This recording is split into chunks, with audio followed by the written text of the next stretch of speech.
আরে সাকলিন, কতদিন বাদ দেখা, কি করতিস আজকাল? এই সেলাইয়ের কাজ করতেছি। ভাই পড়াশোনা করে ঘরে বসে আছে, চাকরি খুঁজতেছি। কি তোর ভাই চাকরি খুঁজতেছে আমি থাকতে?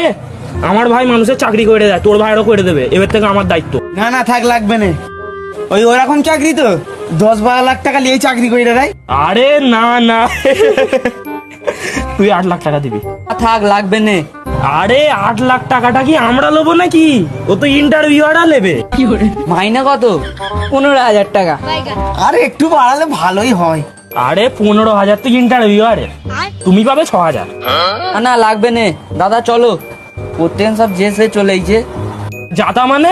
তুমি জানো আমার ভাইয়ের পাড়ায় কত সম্মান, মানুষ মনে মনে কত সম্মান করে? আচ্ছা তুমি কি করে জানলে মানুষ তোমার ভাইকে মনে মনে সম্মান করে?